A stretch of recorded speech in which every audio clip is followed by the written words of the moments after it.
kita lihat firman Tuhan ya, Markus 8. Mari kita sedikit membaca, saudara ya. Kemarin kita membaca 5 roti 2 ikan ya. Dan sekarang kita melihat ya, kalau kemarin yang makan 5.000, nah ini 4.000, berkurang dikit ya. Nah kita lihat di sini ya, saya baca dari Markus 8 ayat 1. Pada waktu itu ada pula orang banyak di situ yang besar jumlahnya, dan karena mereka tidak mempunyai makanan, lihat jadi masa susah juga tidak punya makanan, Yesus memanggil murid-muridnya dan berkata, apa saudara? Hatiku tergerak oleh belas kasihan. Saudara, apapun keadaanmu, kalau kau tetap dalam mengikut Yesus, ini mereka berbondong-bondong mengikut Yesus. Dan kemudian saudara, ternyata apa yang mereka tidak perhatikan, Tuhan memperhatikan sampai kepada kebutuhan mereka untuk makan dan minum. Maka sebab itu di sini dikatakan hatiku tergerak oleh belas kasihan. Tuhan sangat-sangat peka akan kebutuhanmu, kebutuhan hidupmu, keperluan hidupmu, bahkan hal-hal yang kau butuhkan untuk melanjutkan kehidupan keluarga. Tuhan sangat-sangat memperdulikan. Sebab itu di sini hatiku, kata Tuhan, dia panggil muridnya. Kok hati saya merasa hancur melihat orang-orang ini. Begitu cinta Tuhan, begitu mengebu-gebu ikut Tuhan, nggak peduli dapat makan atau tidak makan. Mereka tidak pusing tentang makanan, tidak pusing tentang mereka tidak diberi makanan atau minuman. Saudara, mereka cuma haus akan Tuhan. Dan disinilah Tuhan tergerak. Kalau kita terus cari Tuhan bukan karena dapat makan atau dapat minum, nanti Tuhan yang mengatur ini. Nanti Tuhan yang akan melakukan bagian yang tidak kita pikirkan tentang kebutuhan, keperluan, pembayaran apa yang Anda perlukan. Tuhan Maha tahu, saudara. Tapi jangan Anda berhenti untuk mengikut Tuhan, memfokus ke Tuhan, mencari Tuhan. Bayangkan kalau Tuhan sampai memperdulikan. Jadi mari kita lihat di sini hati Tuhan sangat tergerak. Dia katakan di sini, hatiku tergerak oleh belas kasihan kepada orang banyak ini. Sudah 3 hari mereka mengikut aku dan mereka tidak mempunyai makanan. Ya, kalau saya 2 puasa 3 hari masih buka sore, saudara, kena puasa imun, ya kan? Tapi kalau pagi saya tidak kasih makan, saudara. Nah, karena memang harus berpuasa. Tapi ini juga yang mereka 3 hari ini kali mereka cuma bisa makan sekali kalau lewat di jalan, saudara. Tapi sampai 3 hari artinya kemana Tuhan pergi di situ mereka ikut. Terus mereka pulang kali malam, ya kan. Terus mereka balik lagi ikut, balik lagi ikut sampai 3 hari. Hatiku tergerak, saudara. Kalau Anda baru sehari ikut, Anda pulang, Anda bisa makan. Tetapi 3 hari mereka ikut sampai malam, terus mereka pulang cari makan. 3 hari ketiga hati Tuhan tergerak. Hati Tuhan tergerak oleh belas kasihan kepada orang banyak ini. Sudah 3 hari mereka mengikut aku dan mereka tidak mempunyai makanan. Sudah 3 hari, saudara setiap malam mereka pulang lagi, kan? Mereka balik lagi. Nah, saudara, tapi hari yang ketiga Tuhan memperhatikan. Saudara, ingat di hidup ini ada waktu Tuhan. Carilah Tuhan saja, fokus saja kepada Tuhan. Nanti pas waktu Tuhan, tergeraklah hati Tuhan. Nah, saudara, Anda lihat di sini. Dan jika Dan jika mereka kusuruh pulang ke rumahnya dengan lapar, mereka akan rebah di jalan. Wow, berarti iya, mereka hari yang ketiga Tuhan bilang, ya kalau pulang lagi nih, iya mereka bisa pingsan di jalan. Ataukah mereka ini nggak pulang-pulang, saudara? Nah, yang bingung kalau nggak pulang-pulang, tidur di mana, buang air di mana. Repot, saudara. Tapi pas hari yang ketiga ini dikatakan Tuhan memikirkan sampai bagaimana kalau mereka pulang ke rumahnya. Berarti kalau seperti 3 hari yang saya bikin, 3 hari pas sore buka, ya kan, makan, ya besok lagi malam tidur, pagi lagi tidak makan, ya kan.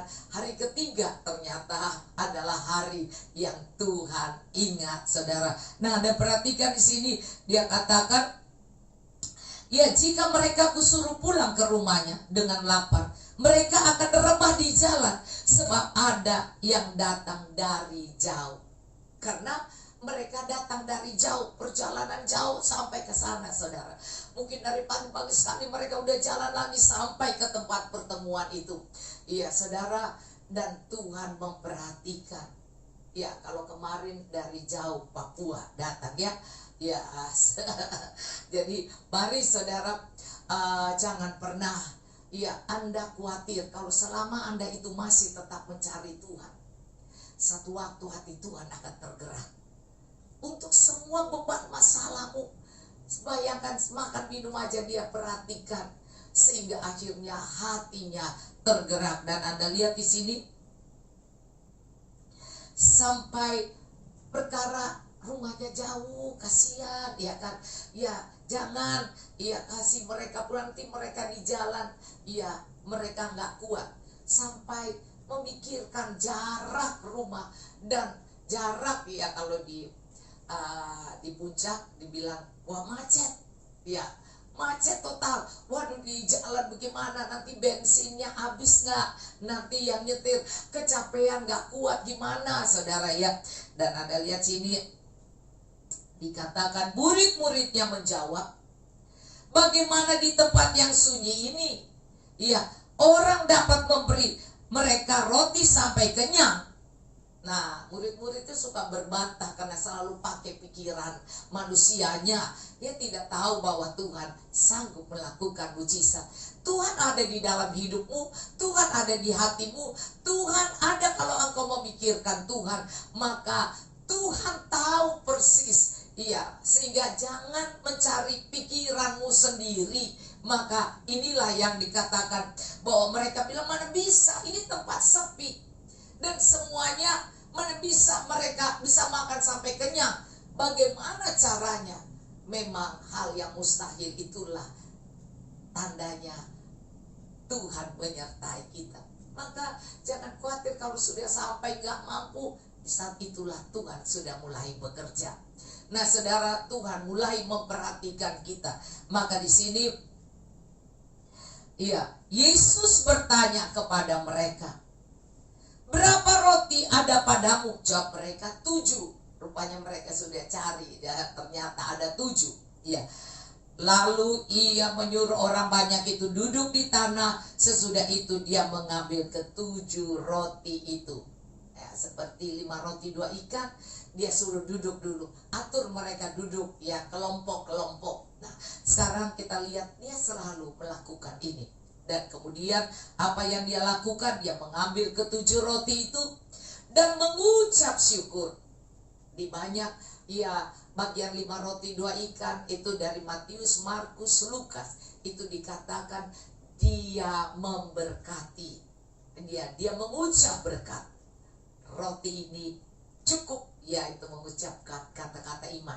Tetapi di bagian Yohanes mendengarnya bahwa itu mengucap syukur. Nah, Anda perhatikan kalau ini sekarang di sini ditulis mengucap syukur. Dia memecah-mecahkannya dan memberikannya kepada murid-muridnya untuk dibagi-bagikan, dan mereka memberikannya kepada orang banyak. Mereka juga mempunyai beberapa ikan, dan sesudah mengucap berkat, lihat roti dan kemudian ikan, dia mengucap berkat, Atasnya ia menyuruh supaya ikan itu juga dibagi-bagikan. Jadi ikan yang sedikit-sedikit setelah dibagi, kok ada lagi, bagi, ada lagi, saudara ya. Dan mereka makan sampai kenyang. Kemudian orang mengumpulkan potongan roti yang sisa sebanyak 7 bakul. Kalau yang 5 roti 2 ikan, sisa 12 bakul, lebih banyak. Mereka itu ada kira-kira 4.000 orang. Waktu sisa 12 bakul dengan roti yang cuma 5, ini roti 7. Sisanya lebih banyak juga, saudara ya. Dan kita lihat lalu Yesus menyuruh mereka pulang. Ia segera naik ke perahu dengan murid-muridnya dan bertolak ke daerah Dalmanuta. Nah, kita lihat lagi. Saya mau baca bagi Anda Matius 15. Matius 15 masih yang sama. Tadi Anda lihat bagaimana Markus mendapatkan pengertiannya, dan sekarang kita lihat Matius. Maka dikatakan ayat 32. Lalu Yesus memanggil muridnya dan berkata, hatiku tergerak. Hatiku tergerak oleh belas kasihan. Jadi jangan kita mengeluh, saudara, tapi kita selalu harus datang pada Tuhan. Karena kalau Tuhan berbelas kasihan pada kita, maka semuanya Tuhan akan selesaikan. Anda lihat ya, berbelas kasihan kepada orang banyak itu. Sudah 3 hari mereka mengikut aku dan mereka tidak mempunyai makanan. Aku tidak mau menyuruh mereka pulang dengan lapar, nanti mereka pingsan di jalan. Anda menarik pengertian bahwa Tuhanmu adalah Tuhan yang sangat memperhatikan kehidupan kita, keberadaan kita, bahkan kita kenyang atau lapar, atau kita nanti sakit, atau kita nanti masuk angin, atau kita mengalami kesusahan. Dia tidak mau, saudara. Tuhan Yesus tidak mau kita lapar. Tuhan Yesus tidak mau kita mengalami kesusahan. 3 hari mereka mengikut Yesus tidak dikasih makan. Dan mereka setiap kali pergi, mereka datang dari rumah, mereka tidak dikasih makan. Sampai malam mereka pulang. Pas hari ketiga barulah Tuhan tergerak. Saudara, ada waktu kita diproses, waktu kita mengikut Tuhan. Maka waktu yang tepat, hati Tuhan di saat kita menjadi lemah, di saat kita tidak berdaya, Tuhan mengizinkan itu semua terjadi. Kalau Anda baca di Yohanes, di sana Yohanes, di kitab Yohanes tentang 5 roti, Tuhan mencoba, Tuhan sedang mengetes mereka. Tetapi sekarang Anda lihat, Tuhan memperhatikannya. Tepat 3 hari Tuhan perhatikan. Tuhan memperhatikan apakah mereka bisa melihat bagaimana mereka tidak mampu, tapi Tuhan yang akan menolong. Di saat mereka lemah, tidak berdaya, Tuhan yang akan memberikan mereka makanan. Bukankah Tuhan itu sangat perhatikan? Tuhan itu sangat tahu. 3 hari mereka mengikut Yesus. Dan hari yang ketiga, Tuhan bilang, jangan kasih pulang tanpa makan. Saudara, sehingga setiap kali Tuhan izinkan hari ketiga Tuhan tergerak. Maka dia bilang, pulang, kasih mereka bekal, pulang, kasih mereka makan, kasih mereka semuanya. Dan kemudian Anda lihat di sini yang dilakukan adalah Tuhan tidak mau menyuruh mereka pulang dengan lapar. Pas hari yang ketiga, saudara ya. Jadi memang harus doa puasa 3 hari, cari Tuhan terus. Pas hari yang ketiga, Tuhan akan mengingat kita. Nanti mereka pingsan di jalan, kata Tuhan. Karena sudah 3 hari ngikut Tuhan, tidak dikasih makan juga. Dan kita lihat kata murid-muridnya kepadanya, bagaimana di tempat sunyi ini kita mendapat roti untuk mengenyangkan orang banyak yang begitu besar jumlahnya? Kata Yesus kepada mereka, berapa roti ada padamu? 7, jawab mereka. Dan ada lagi berapa ikan kecil. Nah, ikan teri mungkin ini ya, ikan teri ya. Lalu Yesus menyuruh orang banyak itu duduk di tanah. Artinya Tuhan menyuruh berkelompok ya. Sesudah itu dia mengambil ketujuh roti itu dan ikan-ikan itu dan mengucap syukur. Lihat, walaupun cuma sedikit, Tuhan tidak ngomel. Kenapa cuma sedikit? Tuhan mengajar kita untuk bersyukur. Setiap perkara kecil Tuhan kasih perkara besar. Setiap dengan yang kecil ini, yang sedikit ini, 7 roti dan ikan teri ini, Tuhan mengucap syukur. Dia tidak ngomel, dia bersyukur. Di dalam ayat Matius, Markus, Lukas, 5 roti 2 ikan, Yesus mengucap berkat, bukan mengutuk. Mengucap berkat bukan ngomel, saudara. Tapi kemudian di Yohanes, Yesus mengucap syukur. Yang ini Anda lihat, Yesus mengangkat roti dan mengucap syukur di ayat Markus. Dan kemudian Yesus berdoa berkat buat ikan-ikan. Ya, roti dia mengucap syukur. Firman Tuhan yang kita terima, kita harus bersyukur. Rot dan ikan-ikan adalah jiwa-jiwa itu. Dia akan memberkati Anda, saudara. Maka Anda lihat di sini, iya, dia katakan di sini, dia mengambil, lalu Yesus menyuruh orang banyak itu duduk. Sesudah itu dia mengambil ketujuh roti dan ikan-ikan itu, mengucap syukur, memecah-mecahkannya dan memberikan kepada muridnya. Lalu murid-muridnya memberikan pula kepada orang banyak. Nah, saudara, dia memberikan dia pada murid dulu, baru muridnya harus terima dengan iman dan tidak menjelekan dan tidak mengatakan masa ini 5 bisa cukup. Masa mereka harus terima dengan iman bahwa pasti cukup, pasti ya. Kalau tidak, saudara, mereka pasti marah, bilang mana bisa cukup segini, ya ada-ada aja. Nah, tapi iman mereka sudah mulai naik. Maka waktu mereka melihat Tuhan bersyukur dan melihat bahwa Tuhan tidak punya keraguan, maka mereka mengambil, mereka taat, mereka membagi. Harus punya urapan ketaatan. Kalau tidak taat, di belakang bisa ngoceh-ngoceh, marah-marah, ngata-ngatain pemimpin, saudara. Tapi kalau Anda taat, maka Anda tahu ada yang Tuhan sedang berbuat. Ada yang Tuhan sedang buat dalam hidup kita. Tuhan sedang menguji kita. Tuhan sedang mengizinkan sesuatu itu. Maka mereka harus masuk kepada dimensi ketaatan, kesetiaan. Maka dia tahu bahwa Roma 8 ayat 28, Allah turut bekerja untuk mendatangkan kebaikan. Jadi bagi setiap orang yang mengasihi Tuhan, pasti Tuhan sedang membuat kita sabar, membuat kita tunduk, membuat kita rendah hati, membuat kita tidak ngoceh. Maka saat itu mereka tidak ngoceh dan mereka melihat Yesus, urapan Tuhan turun, bersyukur, dan Tuhan hanya mengucap berkat. Setiap perkara kecil Tuhan beri perkara besar. Dalam hal kekurangan kita tetap bersyukur. Maka tiba-tiba mereka dengan ketaatan membagikan,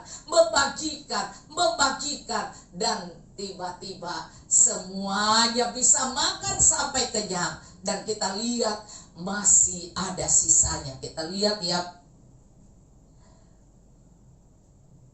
Ya, kemudian kita lihat di sini, dan mereka semuanya makan sampai kenyang. Kemudian orang mengumpulkan potongan-potongan roti yang sisa. Mereka tidak buang, saudara. Mereka menghormati roti mujizat itu ya. 7 bakul penuh. Lihat, 7 bakul penuh.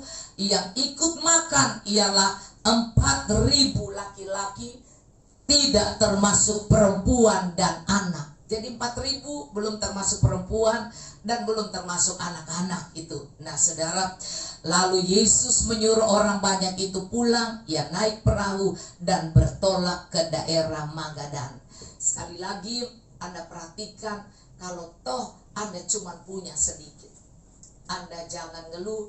Kalau toh Anda sudah ikut Yesus 3 hari tidak dapat makan oleh Yesus, tidak mendapat pembagian berkat, tidak diperhatikan. Saudara, ingat Yesus hari yang ketiga tergerak hatinya karena melihat kasihan banget.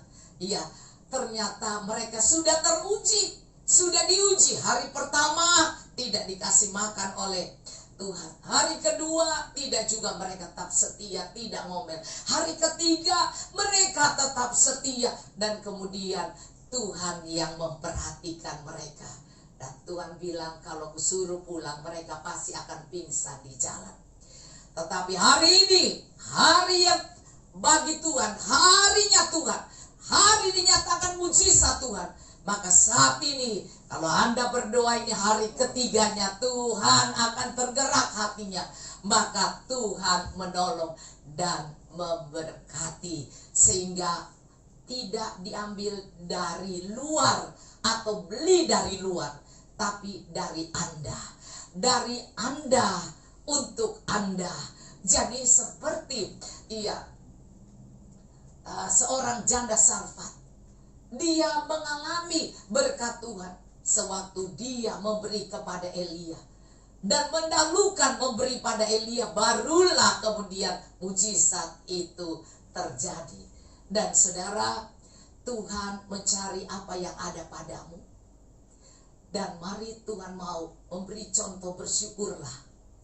Waktu Anda punya diberikan, dan kemudian diberikan pada Tuhan dan Yesus bersyukur.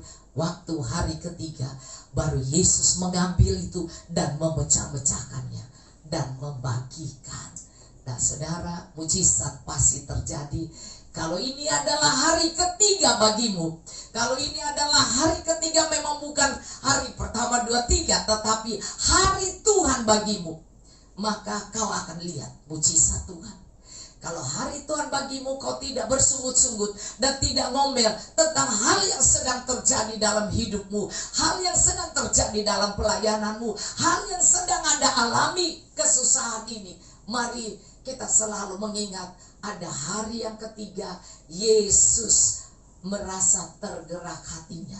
Karena sudah 3 hari mereka mengikut Yesus tanpa Yesus kasih makan atau kasih air aqua. Tidak saudara, tetapi dari mereka sendiri, berkreasi sendiri bagaimana tetap sehat supaya bisa tetap sampai hari yang ketiga. Mari kita tetap sampai hari yang ketiga, bukan jumlah hari 1, hari 2, hari 3, tidak. Artinya sampai hari Tuhan tergerak. Jangan berhenti saudara. Wow, jangan berhenti. Jangan berhenti memfokus kepada Tuhan. Hari yang ketiga adalah waktunya Tuhan bagi kita. Maka waktu Tuhan bagi kita, kita akan lihat mujizat Tuhan. Kita akan lihat cara Tuhan menolong kita. Kita akan lihat bahwa berkat Tuhan tidak akan ditahankan. Dari hal sedikit yang kau punya, yang kau berikan pada Tuhan, dan kemudian Tuhan bersyukur dan memberkatinya, maka terjadilah kelimpahan itu. Anda akan melihat mujizat Tuhan, karena Anda sudah menabur. Hal-hal di mana mereka sudah memberikan pada pekerjaan Tuhan. Mereka memberikan dengan hati yang sangat hancur. Karena itu kalau di 5 roti 2 ikan itu punya anak kecil, dan sangat tentu rasanya mamanya bilang, aduh gimana nih anak gue nanti sakit nih kalau dikasih nanti masuk angin. Tetapi dengan ketaatan dan dengan iman, mereka tahu kalau Tuhan yang meminta, maka Tuhan akan mengembalikan berlimpah-limpah apa yang sudah engkau berikan pada Tuhan. Hari ini juga, kalau itu hari yang ketiga, atau kalau itu hari atau waktu Tuhan, maka kau akan menerima. Haleluya. Kau akan menerima, maka itu akan bertumbuh, berbuah lebat. Sehingga doa Anda adalah doa yang hari yang ketiga. Doa hari yang ketiga. Doa harinya Tuhan buat Anda saat ini. Terpujilah Tuhan. Mari angkat tanganmu dan doamu hari yang ketiga Tuhan tergerak. Haleluya. Mungkin sudah berapa lama Anda mengikut Tuhan, Anda mengalami kesusahan, Anda mengalami kekurangan, tapi Anda tetap setia. Berkat yang kau berikan tidak sia-sia. Tuhan akan melipat kali gandakan. Tidak ada yang mustahil bagi Tuhan. Bagi Allah tidak ada yang mustahil. Haleluya. Mari ucapkan doa.